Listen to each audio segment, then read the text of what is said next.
Il y a des défaites qui font mal. Et puis, il y a celles qui laissent des cicatrices. La finale de la dernière Coupe d'Afrique des Nations a laissé plus qu'un trophée entre les mains du Sénégal. Elle a laissé un climat lourd, pesant, presque électrique entre deux nations que l'on présentait encore hier comme des pays frères, le Maroc et le Sénégal. Car depuis ce soir de finale, une question flotte dans l'air. Le football a-t-il dépassé le cadre du terrain ? Revenons au point de départ, parce que pour comprendre l'onde de choc, il faut replonger dans cette nuit où tout a commencé. Une finale de Coupe d'Afrique des Nations ne ressemble à aucune autre rencontre. Ce n'est pas seulement 90 minutes de football, c'est une bataille d'orgueil, une question d'honneur national, un rendez-vous avec l'histoire. Ce soir-là, le stade vibrait aux couleurs du Maroc. Les tribunes formaient une marée rouge, compacte, bruyante, convaincue d'assister au sacre annoncé des siens. Chaque touche de balle marocaine soulevait une clameur. Chaque décision arbitrale était scrutée, disséquée, commentée en temps réel. L'atmosphère était lourde, presque étouffante. On sentait que le match dépassait le simple cadre sportif. Il y avait de la tension dans les regards, dans les gestes, dans la manière dont les joueurs entraient dans les duels. Et pourtant, au bout de l'intensité, au bout des prolongations, c'est le Sénégal qui s'est imposé, plus structuré, plus patient, plus tranchant dans les moments décisifs. Les Lions ont joué avec maturité, avec sang-froid, avec cette lucidité qui distingue les grandes équipes dans les grandes finales. Leur victoire ne doit rien au hasard. Elle est le fruit d'une préparation rigoureuse, d'un collectif soudé et d'une capacité à résister à la pression d'un stade hostile. Mais cette finale ne s'est pas jouée uniquement sur la pelouse.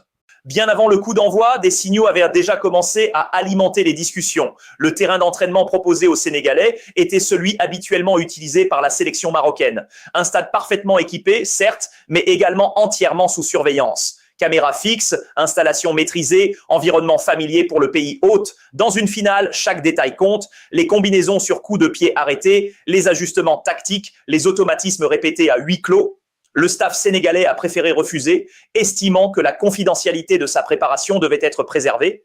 Puis est venue la question de l'hébergement, un hôtel situé en plein centre-ville, exposé au bruit et aux embouteillages. Dans une compétition de ce niveau, les sélections recherchent l'isolement, la sérénité, un cadre propice à la concentration absolue. Là encore, des ajustements ont été demandés. Individuellement, ces éléments pourraient paraître anodins, mais accumulés, ils ont nourri un climat de méfiance et il y a eu l'arbitrage.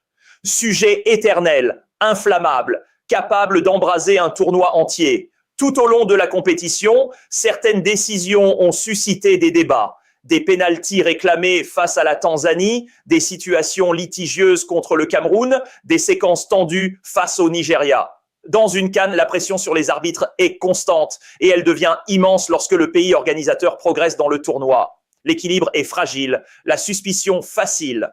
En finale, un but sénégalais est refusé. La tension monte d'un cran. Les duels deviennent plus rugueux, les protestations plus appuyées. À certains moments, l'arbitre semble dépassé par l'intensité émotionnelle de la rencontre. Une finale exige autorité, maîtrise et constance. Lorsque l'une de ces qualités vacille, la rencontre peut basculer dans la confusion. Malgré tout cela, le Sénégal reste solide, défensivement discipliné, mentalement stable. Opportuniste quand l'occasion se présente. Les Lions tiennent, frappent au bon moment et résistent jusqu'au coup de sifflet final. Quand celui-ci retentit, le stade se fige une seconde, puis tout explose. Joie immense côté sénégalais, silence lourd côté marocain. La frustration remplace l'espoir. La déception se lit sur les visages. C'est à cet instant précis que tout bascule. Parce qu'une finale ne s'achève jamais totalement au coup de sifflet final, elle se prolonge dans les réactions, dans les décisions, dans la manière dont on accepte le verdict du terrain. Ce soir-là, le football a offert un champion, mais il a aussi ouvert une séquence bien plus complexe où l'émotion, la fierté et la rivalité ont commencé à dépasser les limites de la pelouse. Et dans ces moments-là, le véritable test n'est plus technique ni tactique, il devient moral. Car la grandeur d'une nation de football ne se mesure pas seulement à sa capacité à gagner, elle se mesure aussi à sa façon d'absorber la défaite. Le football ne meurt pas toujours avec le coup de sifflet final. Parfois, c'est précisément à cet instant qu'il change de terrain. À peine la finale de la Coupe d'Afrique des Nations terminée, alors que les joueurs regagnaient les vestiaires avec leurs émotions à fleur de peau, une autre tension montait dans les tribunes. Une tension brute, instinctive, difficile à contenir. Des sièges arrachés, des bousculades, des cris, des échanges musclés entre supporters et membres du personnel, des vidéos captées à la hâte, diffusées en boucle sur les réseaux sociaux et comme toujours à l'ère du numérique, la vérité devient fragmentée. Selon l'angle de caméra, selon le moment choisi, on aperçoit un supporter sénégalais lever le bras ou on distingue un officiel s'approcher de manière agressive avant la riposte. Quelques secondes suffisent à construire un récit. Quelques images suffisent à enflammer un continent. Les séquences tournent en boucle. Elles deviennent des symboles. Elles alimentent les commentaires, les indignations, les certitudes. Puis le dossier quitte le terrain médiatique pour entrer dans un autre univers, celui des tribunaux. 18 supporters sénégalais sont interpellés au Maroc, placés en détention, poursuivis pour hooliganisme et dégradation matérielle. L'affaire prend immédiatement une dimension politique et diplomatique parce qu'il ne s'agit plus seulement d'une altercation dans un stade, il s'agit de ressortissants étrangers jugés dans le pays organisateur quelques heures après une finale perdue. Le parquet requiert 2 ans de prison ferme. 2 ans. Pour des sièges brisés dans un stade. La demande surprend, elle choque, elle interpelle. Dans le monde du football, des incidents de tribune existent malheureusement depuis des décennies. Ils sont condamnables, bien sûr, mais la proportionnalité des sanctions reste un principe central dans toute société de droit. 2 ans ferme pour des dégradations matérielles, la question traverse les frontières. Le verdict tombe finalement, plus nuancé que les réquisitions initiales, mais toujours lourd de conséquences. 9 supporters écopent d'1 an de prison ferme assorti d'une amende de 5 000 dirhams. 6 autres sont condamnés à 6 mois de prison et 2 000 dirhams d'amende. Les 3 derniers reçoivent 3 mois et 1 000 dirhams. Un ressortissant français, poursuivi pour avoir jeté une bouteille d'eau, est condamné à 3 mois. Entre-temps, ces supporters ont déjà passé plus d'1 mois derrière les barreaux, loin de leur famille, loin de leur pays. Certains sont pères de famille, d'autres salariés ou entrepreneurs. Tous étaient venus assister à une finale historique, convaincus de vivre une fête du football africain. Au Sénégal, le choc est immense. Les réseaux sociaux s'enflamment, les débats s'intensifient, les autorités s'activent en coulisses. La colère ne porte plus seulement sur le match, mais sur le sentiment d'un traitement jugé excessif.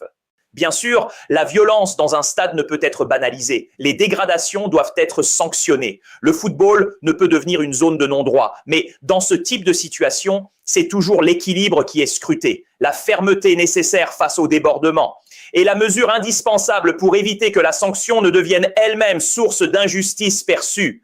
Car à ce stade, il ne s'agit plus simplement de 18 individus. Il s'agit d'images, de symboles, de relations entre 2 nations majeures du football africain. Et c'est là que le football, encore une fois, dépasse son cadre initial. Ce qui aurait pu rester un épisode regrettable de tribune devient un dossier sensible, chargé d'émotions et de signification.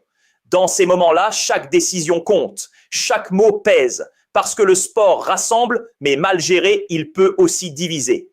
Et le continent observe. Une vengeance sportive, la question dérange, elle crispe, elle divise. Mais elle est désormais posée clairement, frontalement. Après la défaite en finale de la Coupe d'Afrique des Nations, le combat ne s'est pas arrêté au vestiaire. Il s'est déplacé dans les bureaux, dans les courriers officiels, dans les couloirs feutrés des instances. Le Maroc n'a pas digéré. Et au lieu de refermer la page, il a choisi d'ouvrir un nouveau chapitre, celui des recours. Demande d'annulation du match, contestation formelle de certaines décisions arbitrales, saisine et pression sur la Confédération africaine de football, tentative même d'obtenir un nouveau verdict sportif après le verdict du terrain. Mais dans le football international, il existe une règle fondamentale. Une fois le coup de sifflet final donné, les décisions arbitrales sont irrévocables. Elles peuvent être discutées, analysées, critiquées. Elles peuvent alimenter les débats pendant des années. Mais juridiquement, sportivement, elles ne sont pas rejouées.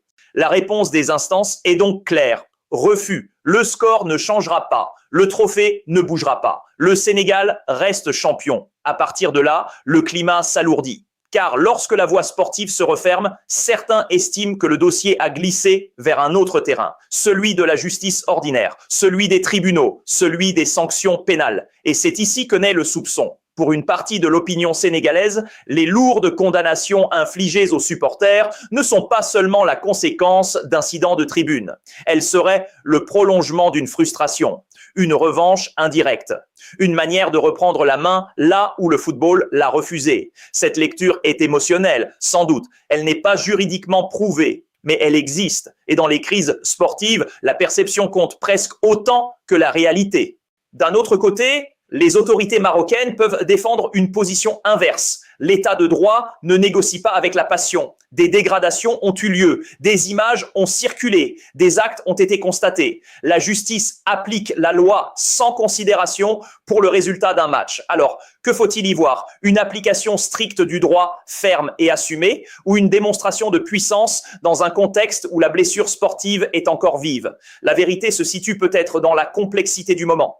Parce que dans une finale à haute tension, les lignes entre sport, émotion nationale et décision institutionnelle deviennent floues.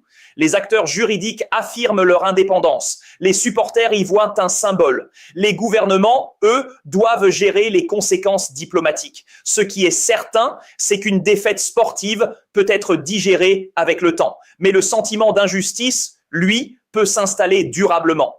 Et dans cette affaire, plus que le droit, c'est la confiance qui est en jeu. Le football africain a une mémoire longue, une mémoire parfois sélective, mais une mémoire vivante, transmise de génération en génération, de tribune en tribune. Il suffit de remonter à 1976. Cette année-là, lors de la Coupe d'Afrique des Nations, le Maroc décroche le seul titre continental de son histoire. Un sacre historique, une fierté nationale immense. Mais au cœur de cette campagne victorieuse, un épisode reste gravé dans les archives du football africain. Face à la Guinée, dans un match décisif, une décision arbitrale provoque la colère des joueurs marocains. La tension monte, les protestations éclatent. À un moment donné, les joueurs quittent temporairement la pelouse pour marquer leur désaccord. Un geste fort, spectaculaire, risqué. Le match finit par reprendre. Le Maroc égalise. Et au bout du tournoi, il est sacré champion d'Afrique. Ce moment n'a pas déclenché une vague massive de sanctions disciplinaires. Il est resté comme un épisode intense d'une époque où les compétitions africaines se jouaient déjà sous pression, dans un climat parfois électrique, mais avec des marges d'interprétation plus larges qu'aujourd'hui. L'histoire ne s'arrête pas là. Au fil des décennies, le Maroc a aussi boycotté certaines éditions de la CAN, invoquant des désaccords liés à l'arbitrage ou à l'organisation. Des décisions politiques, stratégiques, assumées. Preuve que les tensions entre institutions, fédérations et nations ne datent pas d'hier. Le football africain a toujours été traversé par ces frictions, rivalités régionales, suspicions autour des arbitres, accusations de favoritisme envers les pays hôtes, contestations après des finales perdues. Ce n'est pas nouveau. Ce qui a changé en revanche, c'est la caisse de résonance. Aujourd'hui, à l'ère des réseaux sociaux, chaque incident est filmé sous 10 angles différents. Chaque décision arbitrale est disséquée image par image en quelques minutes. Chaque sanction est analysée, commentée, politisée en temps réel. Là où hier les débats s'arrêtaient aux colonnes des journaux du lendemain, ils explosent désormais instantanément à l'échelle continentale. Une décision n'est plus seulement une décision, elle devient un symbole. Une sanction n'est plus seulement une sanction, elle devient un message. Le moindre geste est interprété comme une prise de position. La moindre erreur devient une preuve. La moindre fermeté est perçue comme un signal. C'est cela, la vraie mutation du football africain. Pas l'intensité, pas la passion. Elles ont toujours été là. Ce qui a changé, c'est la vitesse de propagation de l'émotion et la puissance de la narration collective. Et dans ce contexte, l'histoire ne disparaît jamais. Elle revient toujours. Comme un miroir tendu au présent. Ce dossier ne se limite plus à 18 noms inscrits sur un registre judiciaire. Il dépasse les cellules, les audiences, les amendes. Il touche à quelque chose de plus fragile et de plus puissant à la fois. L'image d'une nation, la perception d'un peuple, la réputation d'une sélection qui ces dernières années s'est hissée au sommet du respect continental et mondial. Le Maroc n'est plus seulement une grande équipe africaine. Depuis sa demi-finale historique lors de la Coupe du Monde 2022, il est devenu un symbole, celui d'un football africain ambitieux, structuré, capable de rivaliser avec les meilleures nations européennes et sud-américaines. Cette épopée au Qatar a changé le regard du monde. Elle a inspiré un continent. Elle a redéfini les standards.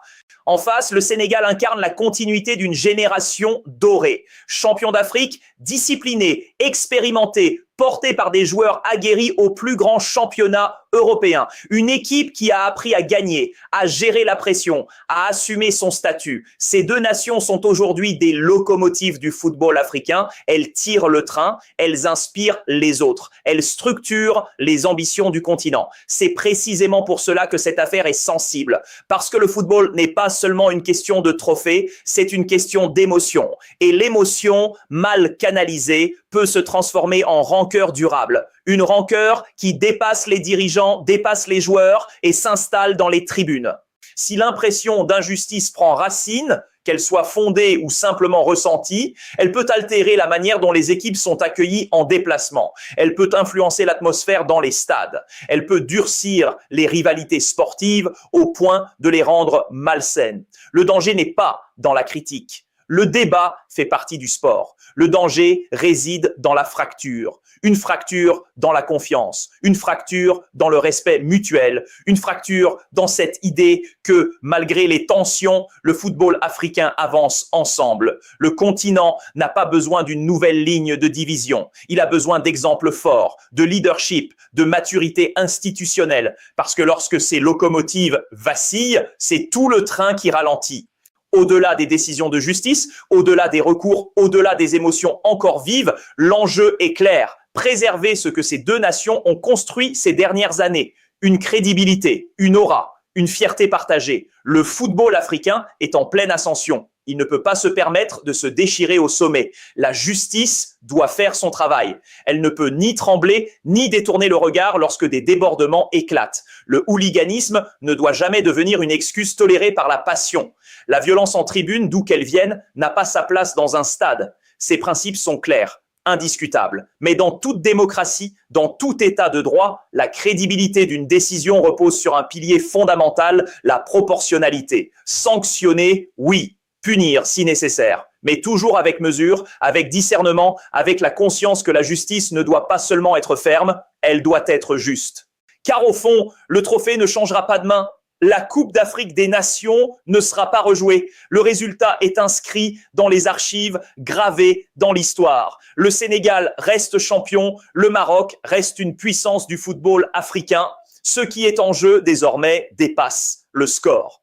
La vraie question est ailleurs. Elle est plus profonde, plus stratégique, plus humaine aussi. Comment deux nations liées par l'histoire, par les échanges économiques, par des relations diplomatiques solides et par un respect mutuel construit au fil des décennies peuvent-elles empêcher qu'un match de 90 minutes, aussi intense soit-il, ne se transforme en fracture symbolique durable ? Le football doit rester ce qu'il a toujours été dans sa plus belle version, un théâtre de rivalité sportive, un espace où l'on s'affronte avec intensité, où l'on se défie, où l'on souffre parfois, mais où l'on se serre la main à la fin. Il ne doit jamais devenir un champ de bataille judiciaire ou diplomatique.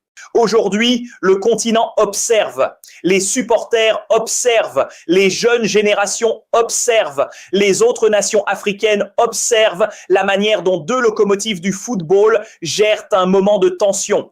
Parce que ce qui se joue ici ne concerne pas seulement le Maroc ou le Sénégal, cela concerne l'image globale du football africain, sa maturité, sa capacité à gérer les crises, son aptitude à transformer la rivalité en moteur plutôt qu'en division. Les grandes nations ne se définissent pas uniquement par leur victoire, elles se définissent par leur comportement dans l'adversité. Et dans cette histoire, une vérité demeure simple mais puissante. Les matchs se gagnent sur le terrain, mais les héritages, eux, se construisent dans la manière dont on accepte la défaite, dont on protège l'unité et dont on choisit d'écrire la suite.